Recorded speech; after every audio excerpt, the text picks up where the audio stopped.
Danielle Rivers didn't talk much. She was new, overweight, black, and quiet, exactly the kind of student they thought they could turn into a joke without consequences. They teased her in the halls, humiliated her during lunch, made sure everyone knew she was the school's favorite target. And when she finally said something, the adults told her to ignore it. So the next time they came for her, she didn't walk away. What happened next didn't just flip the power dynamic inside the school. It exposed what the staff ignored, what the bullies never expected, and what Danielle had been holding back the entire time. Before we go any further, comment where in the world you are watching from and make sure to subscribe. Danielle Rivers had learned early that silence could protect you. It didn't stop the stares or the whispers, but it gave you space. Just enough to keep people from thinking they could reach you. On her first day at Grand Pines High, she walked through the front gates with her backpack slung over one shoulder, and her eyes lowered just enough to avoid direct contact without looking weak. The school looked like something out of a brochure. Shiny floors, pristine banners, and polished hallways that smelled like lemon-scented cleaner and quiet judgment. A student aide showed her to her locker without saying much beyond, "Here," then walked off like it was a chore. Danielle didn't mind. She wasn't here to make friends, and she wasn't looking for a warm welcome. She just wanted to finish the year without drawing too much attention, without becoming a target again. But it didn't take long. The tension settled on her shoulders before her second period. A cough behind her sounded suspiciously like a pig snort. Then another one. When she turned, two boys in varsity jackets walked by laughing, eyes locked on her.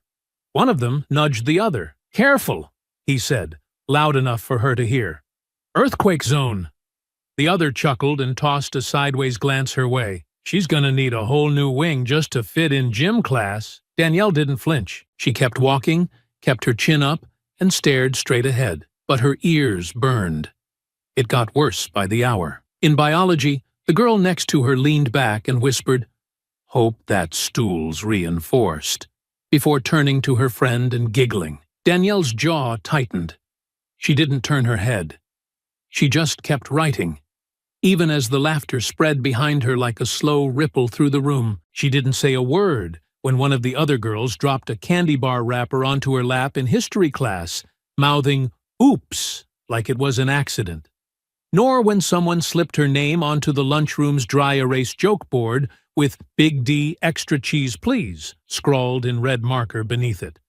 By lunchtime, she sat alone by the vending machines, tucking her legs beneath the bench, her tray balanced carefully. Two girls from her first period math class sauntered past, laughing loud enough to draw attention, looking right at her without bothering to hide it. "Is that all she's eating?" one said mockingly.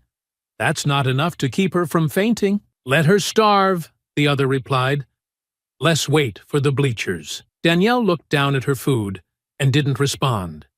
She didn't move until they were gone. She picked up her tray, dumped it without a word, and left the cafeteria with her back straight. In gym, the cruelty turned deliberate. When her name was called during roll, someone oinked behind her. The sound was sharp, cutting through the echo of sneakers and bouncing balls. A second followed, a boy's voice, smug and taunting. "Don't let her run. It'll crack the floor." Laughter broke out from the bleachers. The gym teacher blew her whistle but didn't say anything about the noise. She just moved on. Danielle felt every breath tighten in her chest. Not from running, but from holding back the storm brewing inside her. It wasn't the first time she'd been the punchline. But Grand Pines wasn't just another school. It was the kind of place where cruelty dressed itself up as humor, and everyone looked the other way. By the time the final bell rang, Danielle walked with the heavy calm of someone who'd spent the day swallowing every insult. She moved slow through the parking lot, each step deliberate, steady, like she was walking underwater. That's when she saw them.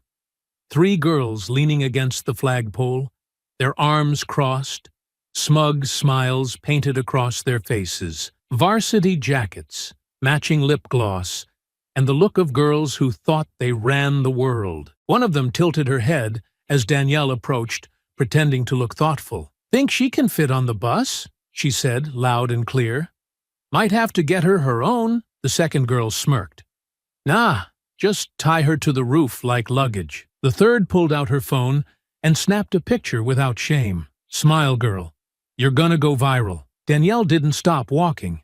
She didn't look at them. She kept moving, face still, hands in her pockets, eyes fixed on the sidewalk ahead. She crossed the street and kept walking until their voices faded behind her. But the picture, they'd taken that on purpose. And in that quiet moment, with her back to them and the sun casting long shadows across the pavement, she knew one thing for certain: tomorrow would be worse. Danielle didn't speak about it that night. She sat at the kitchen table while her aunt cooked, the smell of garlic and onions drifting through the house, music playing low in the background. She stirred her food slowly, not out of hunger, but for something to do with her hands, nodding now and then at her aunt's casual conversation, but offering little in return. Aunt Nia didn't push. She never did. She'd raised Danielle long enough to know that some things needed time before they were spoken out loud. The next morning, Danielle woke up earlier than usual and moved slower than she had the day before. There was nothing wrong with her body, no injury or sickness, but she felt like every muscle had absorbed the weight of yesterday's silence. She dressed carefully, hoodie zipped halfway, and tied her hair back the way she always did when she didn't want to be noticed. She walked into the school building with her head down, but her eyes alert, already scanning faces, already measuring the mood. The first sign came at her locker. Tucked into the slits in the door, crumpled just enough to make sure she'd have to touch them, were candy wrappers, Snickers, Twix, a pack of powdered donuts. She pulled them out and tossed them in the garbage without a word. A girl across the hall nudged her friend and whispered, "Guess someone's got breakfast?" The friend giggled and added, "Probably still hungry." Danielle didn't look at them. She didn't need to. She knew their faces already, the way their expressions barely changed when they said these things, like it wasn't meant to hurt, like it was all just part of the daily script. First period was quiet, but second brought more of the same. Someone had drawn a cartoon on the corner of the whiteboard, right where she always sat, a crudely shaped figure, big and round, with a speech bubble that said, "Feed me." No one said who did it. The teacher erased it without comment. But Danielle saw the smirks around the room. The joke had already done what it was meant to do. In the hallway between classes, she heard her name in a low chant from a group of boys near the water fountain. Danielle. Danielle. The rhythm was mocking, dragged out, said in the kind of sing-song voice little kids use to tease each other. When she passed them, one of them made a loud snorting sound and stepped back dramatically like she'd nearly stepped on his foot. "Damn, girl," he said, hands up like he was trying to defend himself. "Next time, warn us before you roll through." The others laughed, and one slapped the locker door for emphasis. Danielle kept walking, eyes fixed ahead, ears burning but her face still unreadable. Gym class was worse. The gym teacher made the mistake of letting the class choose teams again. Danielle stood in the same spot as always, arms folded over her chest, waiting. The line of captains, 2 boys and one of the girls who always hung around Kelsey, looked right through her. Names were called, people ran to their teams, and Danielle stayed where she was until the last pick was down to her and a boy with a limp. One of the captains sighed. "Fine," he said, pointing at Danielle. "Come on, just try not to fall on anyone." The comment drew more laughter than it should have. Danielle didn't respond. She just joined the team and played the game the same way she always did. Quiet, focused, holding herself back more than necessary just to avoid drawing more attention. When the game ended, someone called out, "We would have won if the floor wasn't slanted." And a second voice replied, "It's not slanted. It's just struggling under all that weight." In the locker room, Danielle took longer than usual to change, waiting until most of the others had cleared out. But 2 of the girls lingered behind, both of them standing by the sinks, fixing their hair and pretending not to notice her. She knew their names now, Brooke and Amber. They were always around the ringleader, always whispering, always smiling when someone else crossed the line. Amber glanced at her in the mirror and smirked. "You know," she said casually, brushing her hair back, "you could probably drop like 20 pounds if you just skipped lunch for a week." Brooke didn't even try to hide her laugh. "Try a month." Danielle finished lacing her shoes and stood up without saying anything. She walked past them like they were ghosts, like their voices didn't exist, like they hadn't already spent 2 days trying to chip away at something they didn't understand. By the time she reached her last class, her stomach hurt. Not from hunger, not from nerves, but from everything she hadn't said, from every response she held back. Then, just before the bell rang, it happened. A paper was taped to the front of her desk. She peeled it off slowly, eyes scanning the edges, then stopped when she saw her own face, poorly photoshopped onto the body of a pig, snout and all, underneath giant bold letters that read, "Grand Pines Annual Eating Contest, Special Guest Appearance by Danielle Rivers." She stared at it, then turned it over without a word and folded it slowly into a square. Her heart pounded, not from embarrassment anymore, but from something deeper, heavier, something ready to shift. Around her, the classroom buzzed with stifled laughter and the click of phone cameras. The teacher never looked up. Danielle didn't say anything. Not yet. But when she stood up and walked to the office, paper in hand, she wasn't walking like someone who was broken. She was walking like someone counting every step. Danielle walked into the office with the folded paper gripped tightly in her hand, her fingers pressing deep creases into the corner as if she needed to feel something solid, something sharp against her skin to stay steady. The front desk assistant glanced up from behind the computer, offered the same half-smile she gave everyone, and asked if Danielle needed a late pass. "I need to see Principal Warner," Danielle said, voice level, calm, in the way that only comes when someone has passed through the embarrassment, and landed squarely in quiet rage. The woman blinked, clearly not expecting that tone. "Is this an emergency?" "Yes," Danielle replied without hesitation. She was told to wait. 10 minutes passed, then 15. The woman behind the desk called into the back office again. Her voice hushed this time, and finally, the principal's door opened, revealing a tall man with a receding hairline and a face that always seemed mildly inconvenienced. He didn't smile when he saw Danielle. He just waved her in like he was already tired of whatever she was going to say. She stepped inside and stood in front of his desk while he sat down, adjusting the cuffs of his shirt like they were more important than the student in front of him. The office smelled like stale coffee and printer paper. Diplomas lined the back wall, and a stack of untouched yearbooks sat near the window. "Danielle, right?" he said. "What can I do for you?" She didn't answer right away. She unfolded the flyer carefully and placed it on his desk. His eyes flicked to it. He stared for a few seconds longer than she expected, long enough to read every word, to take in the image, the title, the laughter behind it. Then he looked up and offered a polite shrug that made her chest tighten. "Teenagers can be cruel," he said, "but the best thing you can do is ignore them. Don't give them the reaction they want." Danielle didn't move. "Sir, this was taped to desks," she said evenly. "People are passing it around on their phones.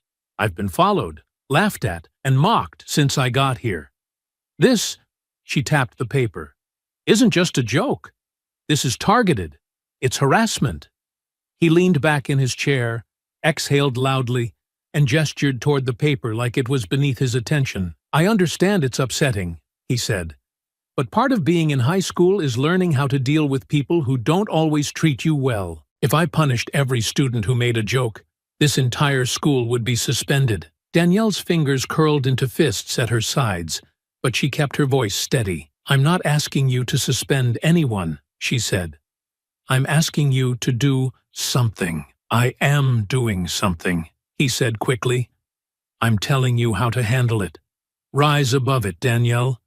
Don't let it get under your skin. They'll move on to someone else once they realize they're not getting a rise out of you." She stared at him, her heart thudding slow and heavy behind her ribs. She felt something sink inside her, not the pain of being humiliated, but the sharp, clean break that comes when you finally understand that no one is coming to help. "Right," she said, and turned to leave. He didn't stop her. He didn't ask for the flyer. He didn't even look up again. She left the office the same way she came in, silent, composed. But something in her steps had changed. The quiet she wore so tightly, the armor she thought would protect her, had cracked. And underneath it, something else had started to move. When she got home, she didn't speak. She went straight to her room, closed the door, and sat on the edge of the bed, staring at the floor. Her bag slumped beside her, shoes still on, hoodie bunched at the elbows. She stayed that way for a long time, frozen in thought, watching her own anger grow into something heavier than sadness. Her aunt found her like that just after 6. The gym had closed early, and she'd brought home takeout, expecting to eat on the couch and talk through the day like they usually did. But when she saw Danielle's face, her expression changed. "What happened?" she asked quietly. Danielle didn't answer at first. She just handed her the flyer, still slightly creased, the image still just as vile. Aunt Nia unfolded it slowly, her eyes narrowing as she took it in. "They put this up at school?" she asked. Danielle nodded. "They laughed. They filmed me." Nia's jaw tightened. She set the paper down carefully, then looked at Danielle with a stillness that came from years of fighting her own battles. "And what did the school do?" Danielle's voice was hollow now. "Told me to ignore it. Told me it was part of growing up." Nia didn't speak right away. She sat down across from her, the table between them now empty, but for that one flyer. Then she leaned forward and rested her elbows on her knees, voice low, steady. "You've been trying to walk quiet. I get that. You wanted to prove something, that you're better than all this, that you don't need to fight to be strong." Danielle said nothing. "But sometimes," Nia continued, "people don't hear you until you make noise they can't ignore." "I don't want to be like them." "You're not like them," Nia said. "You never were. But you're going to remind them who they're messing with." Danielle looked up slowly. "Tomorrow?" she asked. Nia nodded once. "Tomorrow." Danielle walked to school without rushing, her steps even and steady, like every movement had already been decided before she left the house. Her aunt didn't say much that morning. She didn't need to. Danielle had barely touched her breakfast, but it didn't matter. There was no emptiness left in her, not the kind that came from hunger, anyway. What she felt was clearer than pain, sharper than shame. It had settled into her bones overnight, and now it moved through her like second nature. The parking lot was already filling with students by the time she stepped past the chain-link fence and onto the main walkway. The sun hadn't fully crested yet, but its light stretched low across the pavement, casting long shadows between parked cars and glinting off phones already pulled out for the morning scroll. She spotted them near the edge of the lot, just off to the side, where the bushes curved around toward the teacher's entrance. Brooke, Amber, and Kelsey, standing with their arms crossed, waiting in plain sight like they had nothing to hide. They saw her the moment she stepped off the sidewalk. Kelsey whispered something and smiled. Amber snorted. Brooke stepped forward, just enough to block Danielle's path, holding her phone like it was a microphone, and she was getting ready for a show. "Look who decided to come back," she said. "Wasn't sure you'd have the stomach for it. Then again, you've got more stomach than anybody here." Amber cackled behind her. "She probably thinks we're scared now, just because she cried to a teacher like a fat little victim." Danielle didn't stop walking until she stood just a few feet away. Then she paused, not because she was intimidated, not because of their smirks or their phones, but because something in the air felt charged now, heavier than before. The noise of the parking lot dulled as students nearby turned to look. Phones were already out. "I didn't cry," Danielle said, her voice low and calm, her eyes locked on Brooke's. Brooke raised her eyebrows. Really? Then what do you call storming off to the office with your pig flyer like some weak little charity case? I call it giving you a chance, Danielle said. But I guess you're not smart enough to take one. Kelsey let out a scoff. You seriously think you scare us? Please. You're just a joke with legs. Amber stepped forward now, circling slightly to Danielle's right. You got something to say? Say it, she said. Or are you just gonna stand there breathing hard and hoping we walk away? Danielle didn't flinch. Her hands stayed at her sides. She hadn't raised her voice. She hadn't raised a fist. You had your fun, she said. Now step aside. Brooke rolled her eyes. Oh, now she's giving orders. Then her face changed, tightened just a little. The smirk stayed, but her pride started to catch up to her mouth. She couldn't back down, not with a crowd watching. You want me to move? She asked, stepping closer, chin lifting. Then move me. Danielle didn't. She stood still, unmoving. Brooke shoved her. It wasn't hard, not enough to knock her down, but enough to draw a reaction, enough to show everyone who started it. Phones shifted angles. The crowd's murmurs turned sharper. Danielle took one step back to catch her balance. She blinked once, slowly. I'm not touching you, she said. But you touch me again. Brooke shoved her a second time, harder now, both hands out. Or what? Danielle didn't answer. Amber lunged from the side, trying to push her shoulder. Danielle stepped out of the way, sharp and clean, but didn't retaliate. Kelsey hissed, "Hit her already!" But Danielle still didn't move. Her voice didn't rise. "I'm warning you," she said. Then Brooke raised her hand. She meant to slap her. That much was obvious. The motion was wide and sloppy. All drama and no skill. But the moment that arm came swinging through the air, everything stopped. Danielle caught her wrist, mid-motion. Brooke froze, eyes wide. Danielle's grip tightened just enough to send a message. Not pain, just control. You want to fight, she said. Then fight. She released her hand and stepped back. Brooke swung again. And that's when the real fight began. Brooke's second swing came faster, her pride and panic folding together in a clumsy blur of movement, but she was too late to realize what she had walked into. Danielle didn't dodge.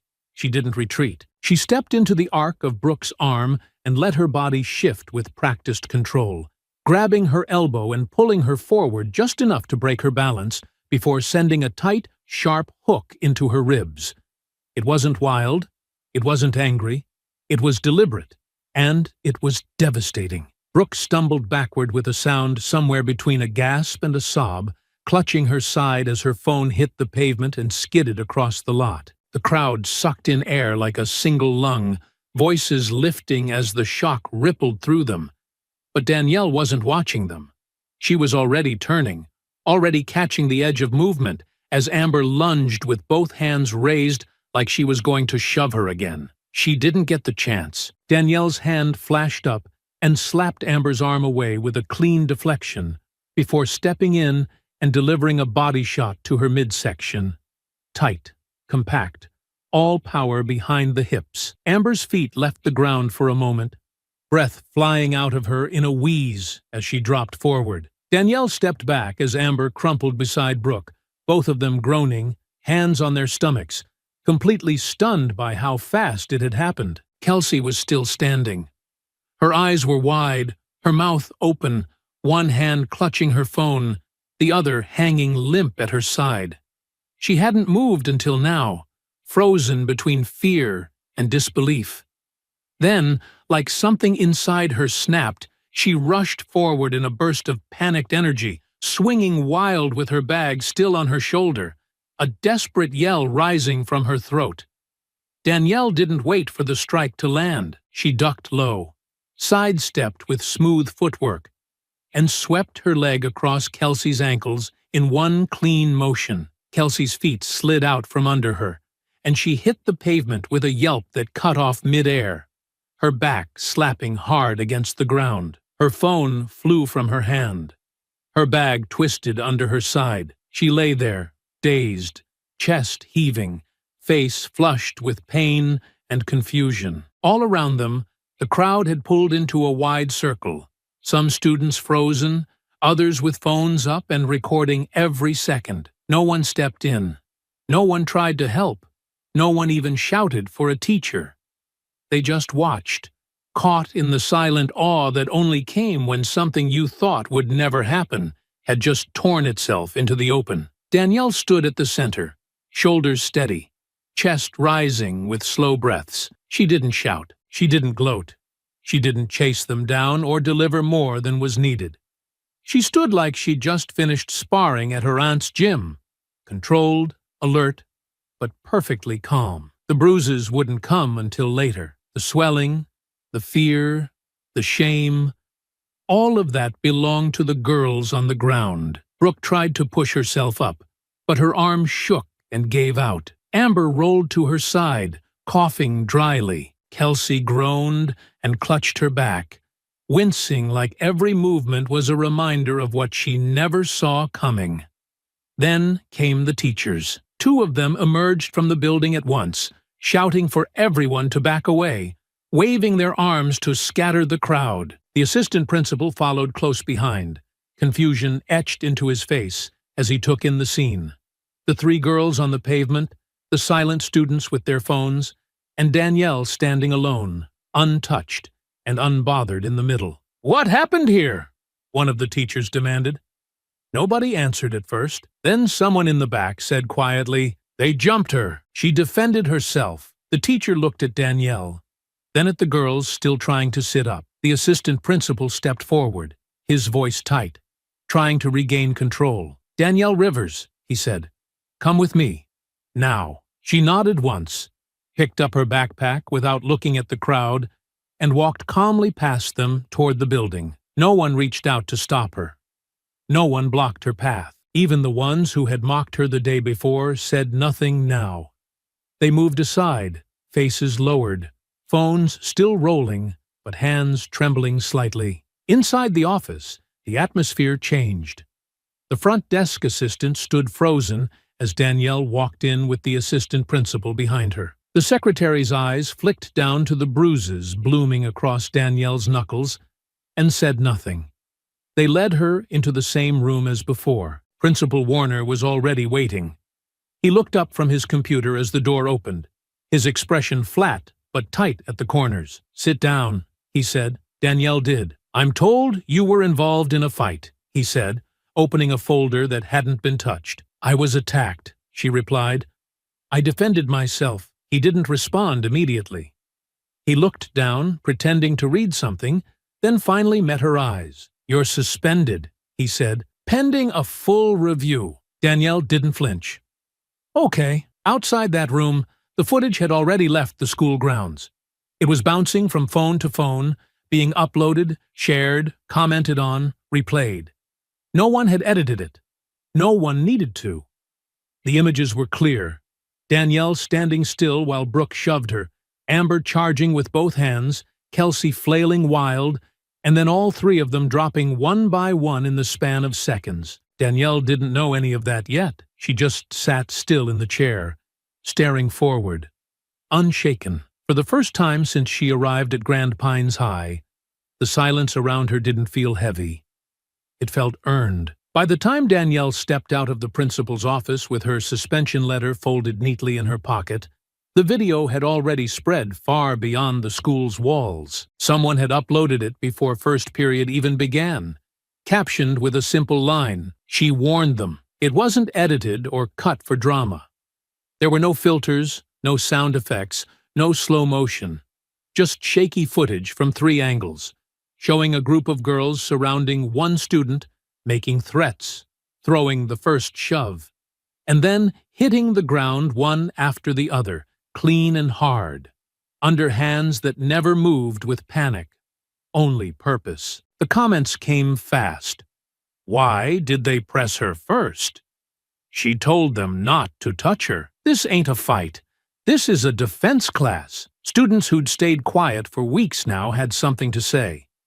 Some anonymously posted that they'd seen the flyers, seen the lunchroom cruelty, heard the pig noises in gym, and the candy wrappers in her locker. One girl uploaded a blurred shot of the flyer, captioned, "We all saw this in second period. Teacher ignored it." Another posted a clip from gym class weeks ago where Amber made snorting sounds as Danielle ran laps, and a boy on the bleachers laughed hard enough to drop his phone. The video had always been there. It just hadn't mattered. Until now. Local news picked it up before lunch. The headline was simple: "Student suspended after beating bullies. Self-defense or overreaction?" By the afternoon, Danielle's name was trending. Her aunt found out the same way everyone else did, through a coworker who marched into the gym with her phone in hand, wide-eyed, saying, "Nia, is this your niece?" The clip played without sound, but the image was clear. Danielle in the parking lot, surrounded. Danielle being shoved. Danielle holding her ground. Danielle striking with force that came not from anger, but precision. The clip ended with the three girls on the ground and Danielle standing above them like the ground had always belonged to her. Nia said nothing at first. She watched the video once, then again, before reaching for her keys. She left the gym early, drove straight to the school, and walked through the office without asking for permission. When she stepped into the front office, the secretary froze mid-keystroke. Nia asked to speak to Principal Warner. Her voice was even. Her face was unreadable. She was told to wait. She didn't. She walked to the door, opened it, and found him sitting behind the same desk that had once dismissed Danielle like she didn't matter. "You suspended her?" Nia asked. Warner looked up, startled, but recovered quickly. "I did. A temporary measure. There's a process we must follow." "Is that so?" Nia replied, her tone flat. He shifted slightly in his chair, already defensive. "Miss Rivers, I understand your concern, but there are policies in place. Regardless of context, physical altercations are not tolerated." "Your niece defended herself," Nia said, cutting him off without raising her voice. "After being harassed for weeks, after you ignored every warning sign, you had a chance to step in. You chose not to." Warner folded his hands. "It's not that simple." "It never is for girls like her, is it?" Nia said, leaning forward. "But now the whole city's watching. So you tell me, what happens when everyone else sees what you didn't care to look at?" He didn't answer. She left before he could. Outside the school, reporters were beginning to gather. A local station van idled near the crosswalk. Microphones waited at the curb. Danielle wasn't home yet, and Nia wasn't going to let them corner her.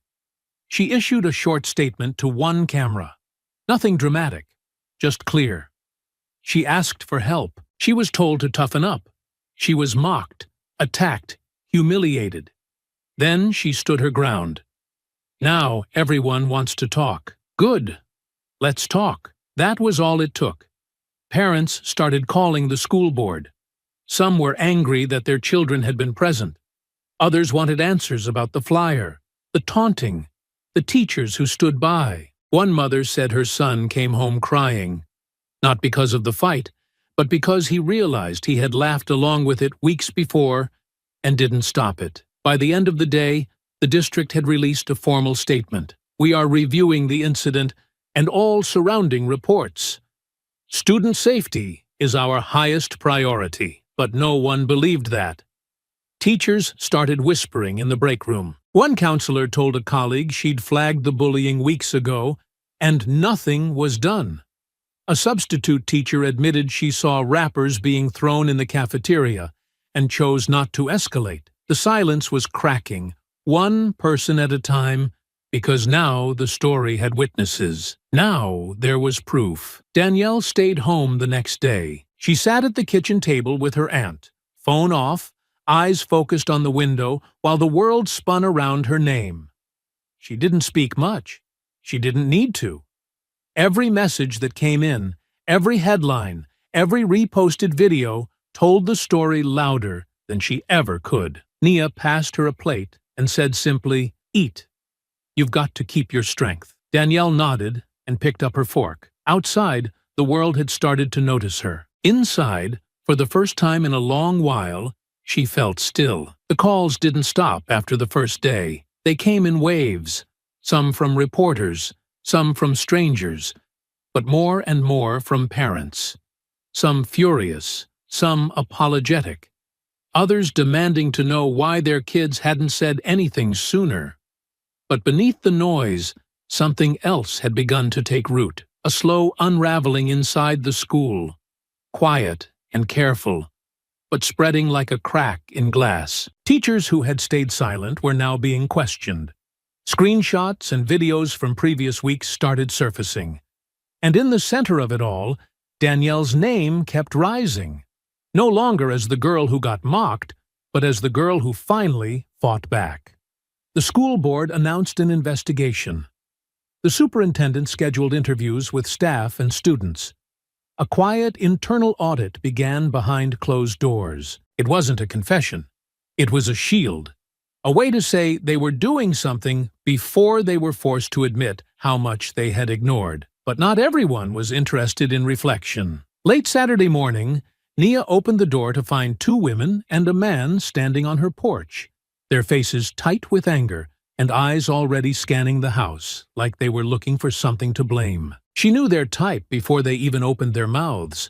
Suburb-polished, expensive sunglasses tucked into collars, posture that screamed control. The woman in front, Brooke's mother, didn't bother with a greeting. "Your niece assaulted my daughter," she said, voice sharp enough to cut air. Nia didn't move. She held the door steady with one hand, the other resting calmly at her side. "She defended herself," she replied. "She put her in the hospital," the second woman snapped, Amber's mother, eyes glossy with fury. "A cracked rib and a concussion.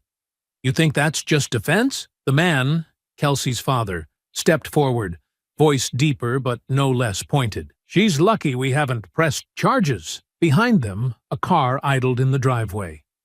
Danielle, who had been helping in the backyard, came around the side of the house and froze when she saw them. Her hands were still dusty from the soil, her hoodie sleeves rolled to the elbows. The parents turned toward her immediately. "You think this makes you some kind of hero?"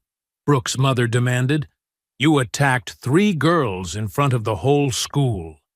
You think that makes you brave?" Danielle didn't answer. "You're not brave," Amber's mother hissed. "You're violent, you're dangerous, and you don't belong in a school with other kids." Nia stepped outside now, shutting the door gently behind her. "Say whatever you came to say to me," she said, voice calm but edged. "You don't speak to her. Then maybe you should have taught her better," Kelsey's father said.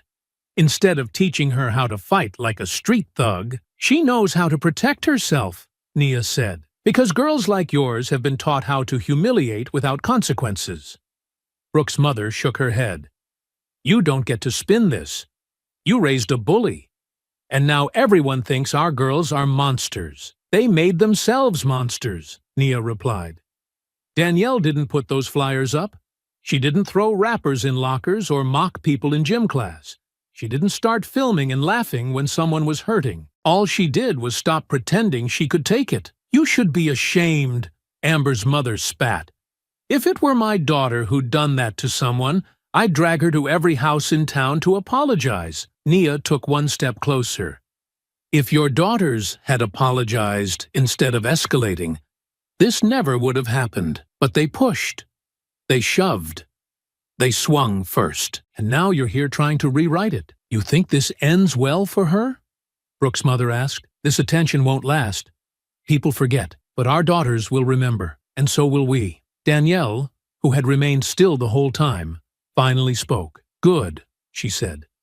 "Remember it exactly how it happened." The parents turned back toward her, eyes narrowing. "I warned them," she said. "I asked them to stop. I walked away. I gave them every chance. They made their choice." Brooke's mother stepped forward like she wanted to say more, but something in Danielle's face stopped her. Not anger, not smugness, just certainty. Kelsey's father straightened his shirt and glanced back at the car. "This isn't over," he muttered. Nia smiled slightly. "No, it's just getting started." They left without another word. The next day, a formal complaint was filed. 3, actually, each from a different household, each demanding disciplinary review and threatening legal action. But the videos wouldn't go away. The public had seen too much, and every new accusation only led more people to look deeper into what the school had allowed. In the following week, 3 students testified in a closed-door meeting with the school board. All 3 confirmed Danielle's story. One of them, a sophomore named Aaliyah, brought printouts, screen grabs of group chats, images of the flyers, even a video taken days before the fight, showing Brooke making pig noises as Danielle walked past. The school board had no choice but to expand the investigation. A counselor who had filed a complaint about bullying 2 months prior was quietly asked for a statement. A substitute teacher admitted that she'd raised concerns about locker room behavior and was told not to stir the pot. Patterns were emerging, each thread pulling another loose. The principal hadn't commented publicly, but his silence had started to speak louder than anything else. The school board meeting took place on a Thursday evening, behind glass doors in a room that usually held planning discussions and budget talks, not public scrutiny. But that night, the room was packed. Parents sat shoulder to shoulder in stiff chairs, some holding printouts of the video, others with folded arms and tight mouths. Teachers stood at the back near the walls, eyes low but listening. Reporters lined the far side, cameras tucked against their shoulders.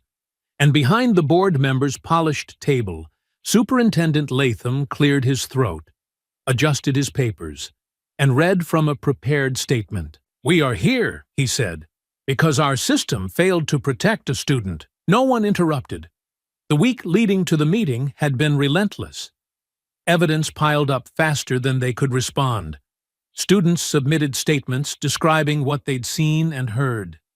Parents forwarded screenshots from group chats. Even teachers, quiet at first, began speaking in confidence, describing a culture where certain students were allowed to do as they pleased, so long as they came from the right families, smiled in the right places, and didn't draw too much attention to themselves.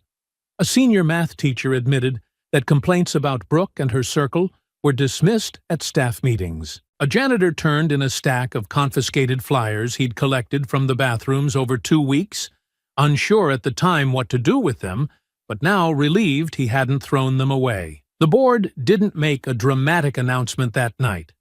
There was no sweeping declaration, just a slow unraveling of decisions that piece by piece began to rebuild what had been broken. Principal Warner submitted his resignation the next morning. It wasn't framed as punishment. The official letter cited personal reasons and the need for new leadership, but everyone understood. His face didn't appear on the morning announcements again. His nameplate was taken down by noon. That same day, the disciplinary committee reconvened to review Danielle's suspension. After a private hearing with her and Nia, and after reviewing the full extent of the footage, the board voted unanimously to overturn it. The next message came to Nia by email, short and formal. Danielle Rivers' suspension is lifted effective immediately. Please contact the office to arrange her return. We deeply regret the circumstances that led to this outcome. It wasn't an apology, but it was enough. Danielle didn't react when she read it. She sat at the kitchen table, hands folded around a glass of water, her aunt reading over her shoulder. When she finished, she passed the phone back and said simply, "I'll go back Monday." Nia nodded. "You ready?" Danielle looked out the window, then back at her plate. "I've always been ready." They just weren't. Meanwhile, the fallout continued. Brooke, Amber, and Kelsey were called in for individual review meetings with the district's disciplinary panel. Their families tried to argue context, emotional distress, provocation, even fear, but the evidence didn't bend. Footage, witness accounts, and prior complaints painted a picture too clear to dismiss. They were expelled by the end of the week. The decision didn't sit well with their parents, who gave carefully worded interviews to sympathetic outlets, trying to spin the narrative, but public opinion had already turned. The footage had gone too far. The story had grown legs, and Danielle had become something no one expected her to be: undeniable. When she returned to school that Monday, the halls weren't silent, but they were different. Whispers followed her, but not the cruel kind. Students moved out of her way, not out of fear, but with a kind of guarded respect. Teachers greeted her with quiet nods. Even those who'd once ignored her presence now looked up when she passed. She didn't smile. She didn't slow down. She moved through the building like she belonged in it. And for the first time, no one dared challenge that. In homeroom, a girl who hadn't spoken to her all year leaned over and said softly, "I saw what they did to you. I should have said something." Danielle didn't answer right away. She just looked at the girl, not with gratitude, not with judgment, just a quiet, even stare. Then she said, "Next time, don't wait." In the cafeteria, she sat at the same table near the vending machines, alone again, but not because she was being pushed out. No one sat too close, but no one threw anything either. No one whispered behind her back, or made animal noises, or left wrappers in her path. The air was still, waiting. The school's new anti-bullying initiative was announced the following week. Posters went up around the halls. New staff were hired. Teachers were assigned mandatory equity training. A student-led diversity council was formed and given an official advisor. None of it happened quickly. None of it erased what had already been done. But the changes started. Tangible ones. And they weren't just for show. Not this time. Danielle didn't volunteer for the council. She didn't join the assemblies. She didn't need to. Her presence had already done the talking. Her silence had already said everything. By the end of that first full week back, her name wasn't just a headline anymore. It was a reminder, a lesson, a shift. And it had weight. The changes inside the school had settled like new furniture. Clean, fresh, but not entirely comfortable yet. Posters lined the walls with messages about dignity and respect. Teachers paused longer when walking past groups in the halls. Students spoke softer when certain names were mentioned. Danielle had returned to class, quiet as ever. But the weight around her had shifted. She didn't need to announce anything. She didn't need a crowd. Her silence held space now. And even those who once rolled their eyes at her presence now sat straighter when she passed. But there were places the school couldn't protect her from.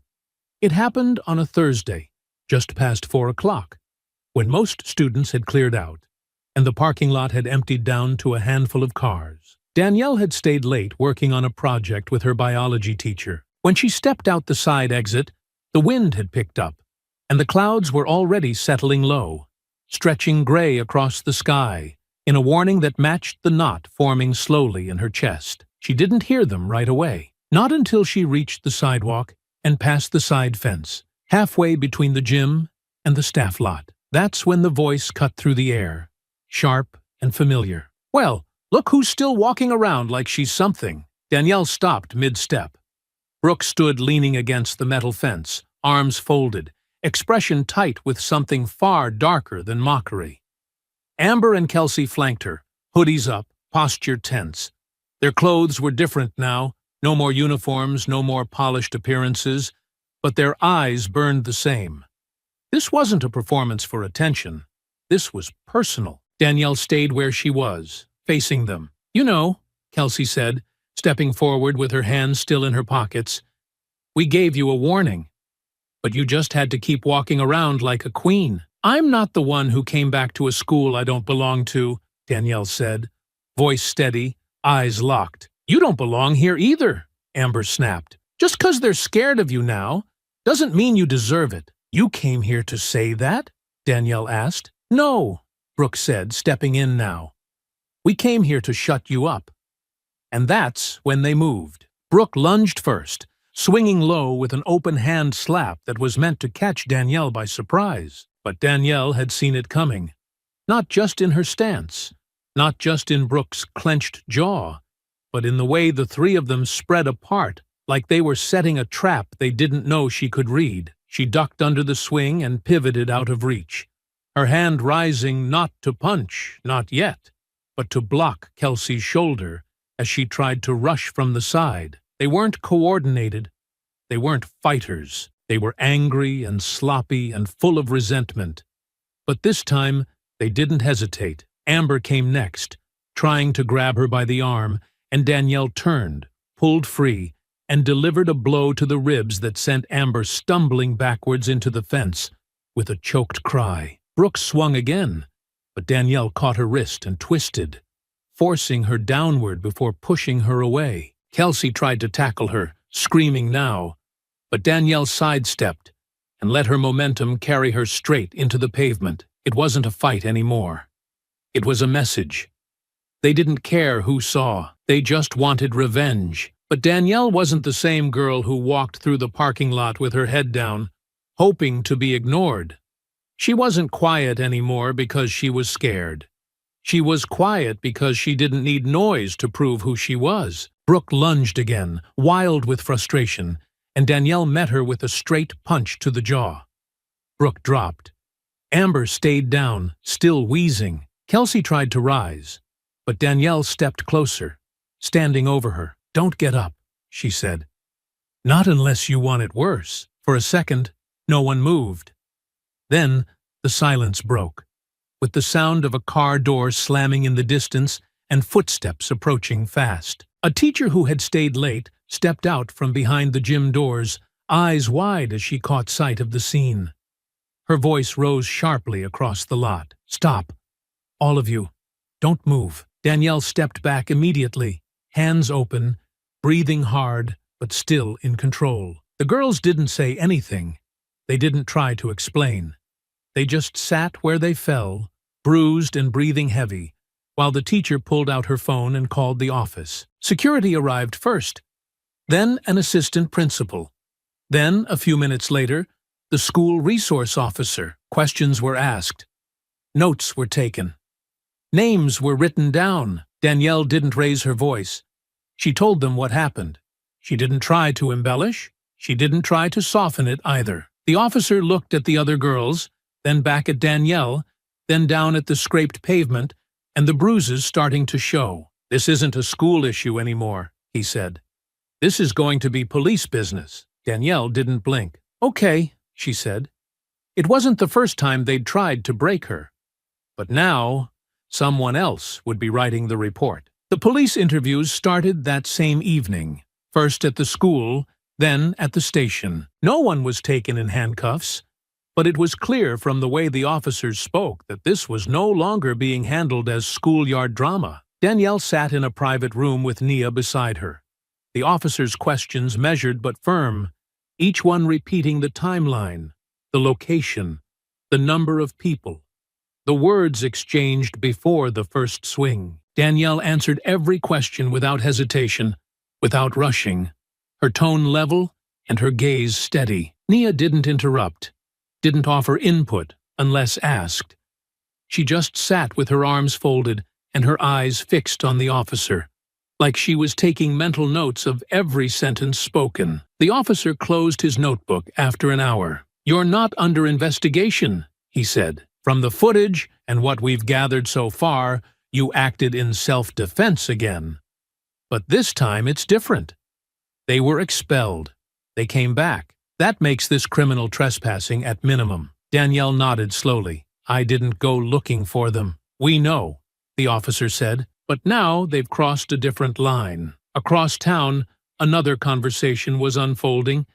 This one behind closed doors in the offices of the Bullies' parents, where lawyers had been called in and voices raised over phone calls and paperwork. The moment the police became involved, the tone shifted from indignant to cautious. It was one thing to spin a school fight into victimhood. It was something else entirely when charges were on the table. Trespassing, assault, intent to harm. The labels didn't sound like teenage mischief anymore. By Friday morning, the story had made another leap in coverage. Expelled students return, attack teen again. Police now involved. The article ran with screenshots from the second video, one of Danielle blocking a strike, another of Amber on the ground near the fence. Commentary flooded in across platforms, sharper now, angrier. People wanted accountability. Not just from the girls, but from the families that had allowed it to escalate twice. Danielle walked through school that day with more eyes on her than ever. Some were supportive, some uncertain, some just waiting for something to happen next. But the difference now was that no one dared speak around her like they had before. Whispers fell short.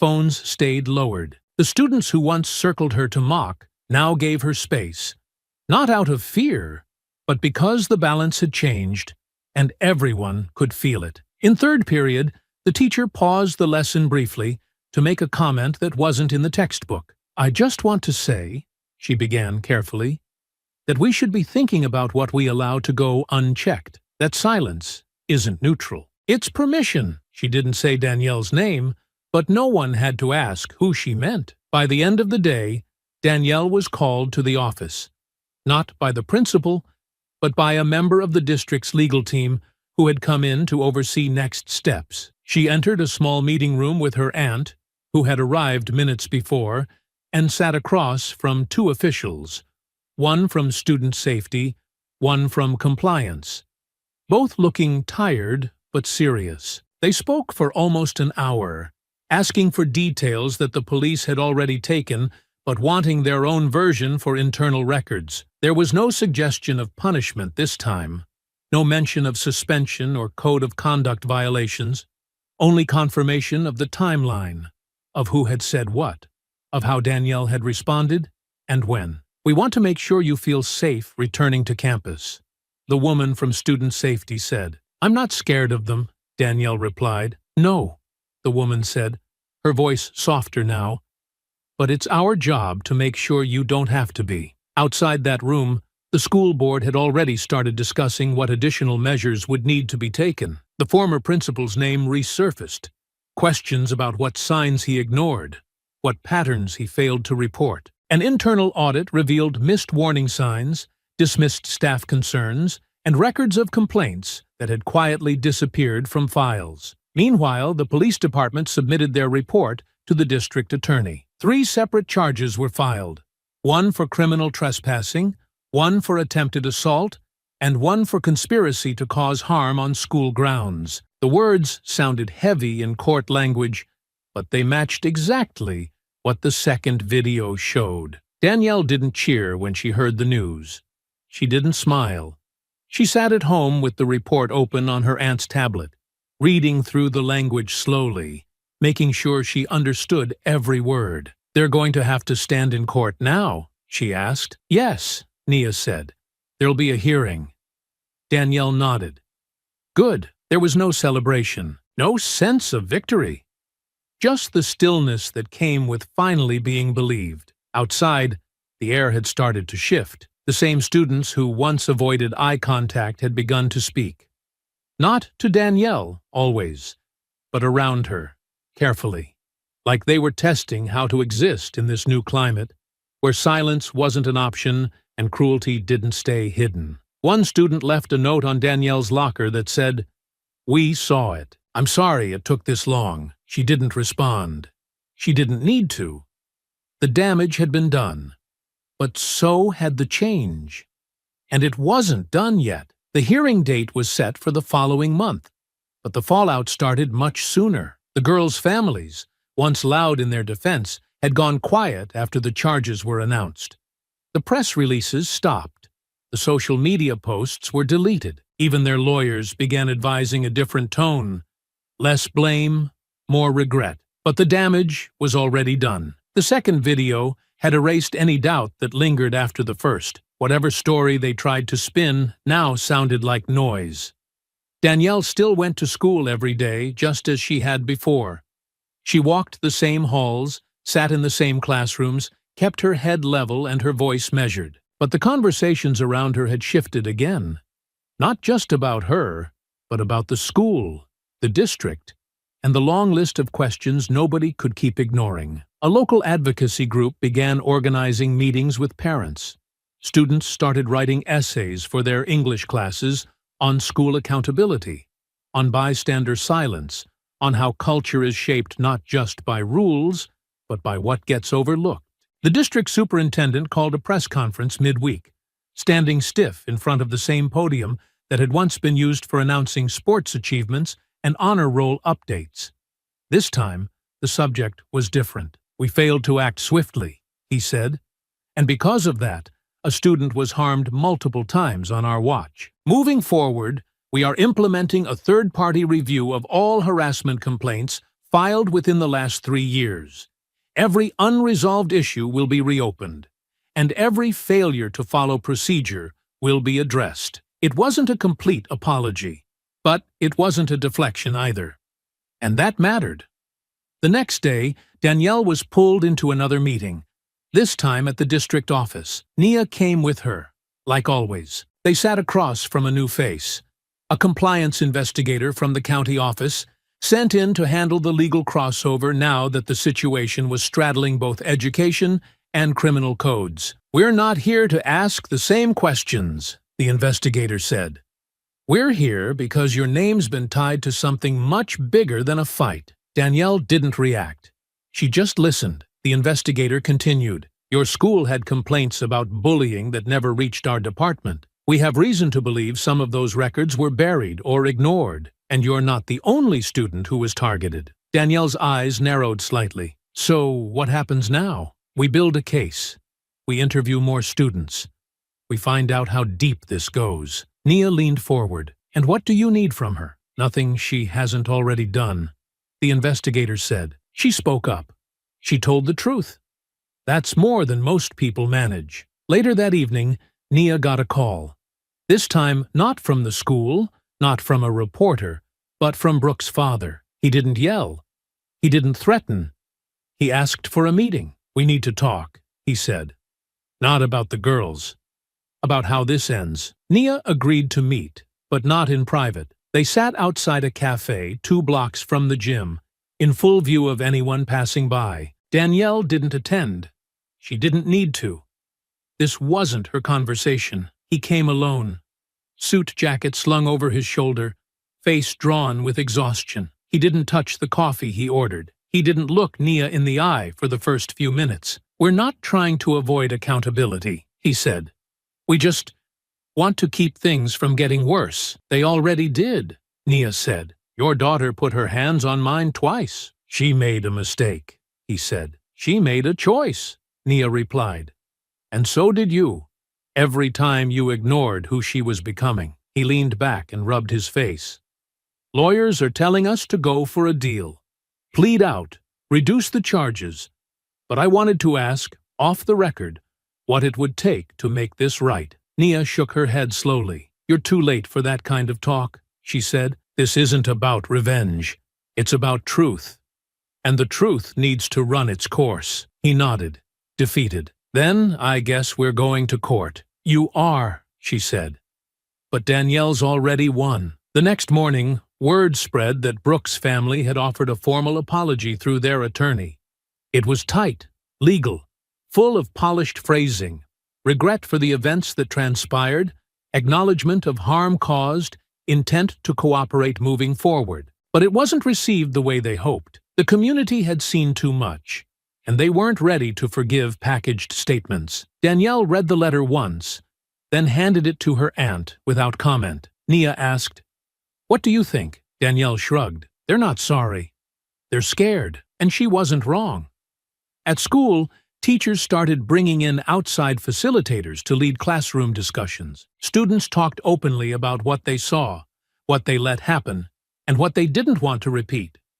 One senior said aloud in government class, "We talk about rights all day long, but we never talk about what it means when schools look the other way." The teacher didn't answer. Danielle didn't say anything either. She didn't need to. The silence that used to surround her had changed again.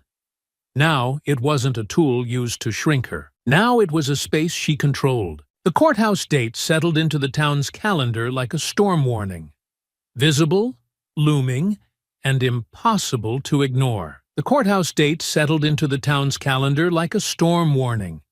Visible, looming, and impossible to ignore. Whispers spread across school hallways and dinner tables, carried in text messages and side conversations between parents outside grocery stores. It was no longer a local drama. It had become a mirror that people were afraid to look into. The questions had stopped being just about Danielle or the girls who jumped her. Now people were asking what kind of community had let this happen in the first place. Danielle walked through it all the same way she had from the beginning. Steady, quiet, grounded. She kept her head up, kept her work turned in on time, kept her steps unshaken even when people turned to stare as she passed. The new respect she carried wasn't comfortable or warm. It didn't come with smiles or praise. It came with distance, with caution, with the kind of silence that followed someone who had exposed something ugly in a place that wanted to pretend it was clean. But Danielle had never cared about comfort. She had spent too long learning how to carry herself through spaces that weren't made for her to ask for ease now. Outside of school, the pressure was closing in on the three families who had once laughed at the thought of consequences. Amber's older brother, a college football player, had his scholarship reconsidered after photos of him posing with the girls surfaced online. Kelsey's father, a local insurance agent who once boasted about knowing the mayor, found himself fielding quiet phone calls from clients, asking if his name would be in the papers again. Brooke's mother, once president of the school's booster club, had stepped down without a word. Her name no longer appeared in PTA emails. What began as arrogance had soured into paranoia. And then the threats started. It began with a voicemail. No name, just a voice that said, "Keep pushing, and it won't end in court." Danielle's aunt reported it immediately. The officer who took the report looked genuinely unsettled. Then came a note slipped into their mailbox, words typed and unsigned. "You made your point. Back off. Let it die." Nia handed it straight to the detective assigned to the case. No hesitation, no panic, just a clean chain of custody and a face that said she wouldn't be moved. Danielle didn't say much about it. She sat on the couch with her legs tucked under her, the envelope still sealed in an evidence bag on the kitchen table. Her eyes were steady, focused not on the threat itself, but what it confirmed. "They're scared," she said finally. "That means they're losing." In the days that followed, more fractures began to show. A student who had once laughed behind Danielle's back now avoided eye contact completely. Another quietly asked if she needed help with her project in English class. A few younger students had started mimicking her silence, not out of fear, but because it gave them permission to stop pretending. And across the school, something deeper was beginning to shift. The counselor who had once flagged the bullying and been ignored was now helping lead weekly meetings with students who had experienced harassment. Teachers who had brushed things off before were now stepping in more quickly, asking questions, making notes. The changes weren't loud or flashy, but they were real, and they were because of her. But pressure builds even under progress, and one morning, just a week before the hearing, Danielle stepped into the school lobby and found a group of students standing beside the lockers. 3 girls, none of whom had ever spoken to her directly, holding up their phones with a flyer on the screen. Another fake eating contest. A new one. Different title. Same mockery. No one had printed it. It was being shared quietly, through airdrop and private group chats. Someone had tried to start it all over again. Danielle looked at the image. She didn't flinch. She didn't speak. She just turned and walked to the office, calm and clear. This time, there was no hesitation. The dean met her halfway. The flyer was pulled from 3 phones on the spot.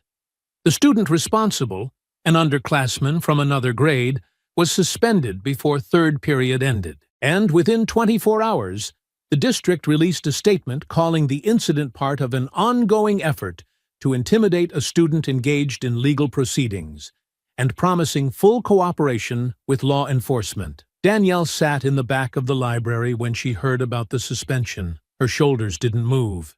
She didn't react. She had learned not to take comfort in fast actions. What mattered wasn't punishment. What mattered was that they didn't think she'd fold. That night, as the sun dropped low and shadows stretched long across the living room floor, Nia sat beside her and looked out the window. "They're going to keep trying," she said. "Even after the hearing, people like that don't stop easy." Danielle nodded once. "I'm not going anywhere," she said. And she meant it. Whatever came next, she would face it the way she always had. Head on, steady, unshaken, with nothing to prove and nothing to hide. The next time they said her name, they would remember why they'd started whispering in the first place. The courtroom was smaller than people expected, tucked into a second-floor corner of the county courthouse, with faded chairs, dull walls, and a clock that ticked too loudly once everyone had settled in. But what the room lacked in size, it made up for in weight. Reporters lined the back wall, notebooks ready, but cameras forbidden. A few parents sat in silence near the middle row, some with crossed arms, others with folded hands and tight expressions. School administrators were seated near the side, flanked by district representatives who had learned, by now, to let their attorneys do most of the talking. Danielle sat at the front beside her aunt, her hands folded neatly in her lap. Not nervous, not excited, just ready. The girls sat across the aisle, separated by their respective lawyers, none of them looking at her. Their posture said everything. Shoulders pulled in, eyes lowered. Not one of them carried the smugness they once flaunted. They had lost that when the police report was filed. What remained now was dread. The hearing began with a soft-spoken judge who read through the charges without drama: criminal trespassing, attempted assault, and coordinated harassment on school grounds while knowingly barred from the premises. The phrasing was formal, but Danielle knew what it meant. It meant they came back when they weren't supposed to. It meant they laid hands on her again. And this time, it meant someone else, not just her, had finally said that was enough. Each defense attorney took their turn. One leaned heavily on their client's age. Another cited emotional instability, triggered by expulsion. A third tried to frame the second confrontation as a misunderstanding, a volatile encounter between teenagers spun out of proportion. The judge listened without interrupting.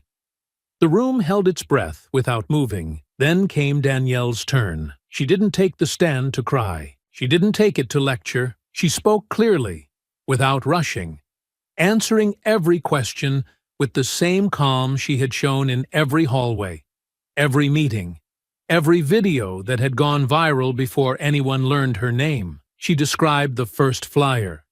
She described the candy wrappers, the mocking voices in gym, the threats, the laughter, the silence from teachers who didn't want to be involved. She described how she tried to walk away again and again, until walking away only gave them more permission. She ended with one line that silenced even the sound of the clock. "I did everything I could not to fight them, but they came looking for me twice." The judge nodded slowly. "You're not on trial today," he said, "and for what it's worth, I believe you." There was no applause, no outburst, just the still, undeniable shift of truth settling into the room. After a brief recess, the judge returned and delivered his ruling. All three girls were found guilty on the trespassing and assault charges. The court declined to move the case into juvenile detention, but each girl was sentenced to probation, mandatory counseling, and enrollment in an alternative education program. The judge ordered them to stay 500 feet from Danielle at all times and barred them from setting foot on any school grounds within the district. Violations would result in immediate arrest. Their families sat frozen, their attorneys whispering, their expressions blank with shock they tried to hide behind forced composure. But the consequences were real now. Permanent records, legal restrictions, a clear message not just to them, but to anyone watching. Danielle stood when it was over. She didn't smile. She didn't celebrate. She walked out with her aunt beside her, straight-backed and silent, the same way she had walked into the building, on her own terms. Outside, the sky was clear. Reporters called out, asking for comments, for reactions, for statements. Danielle said nothing. Nia answered with a short line, and nothing more. She told the truth, and the truth held. In the weeks that followed, The aftershocks rippled through the school and beyond. The district implemented new reporting systems, anonymous complaint portals, quarterly reviews.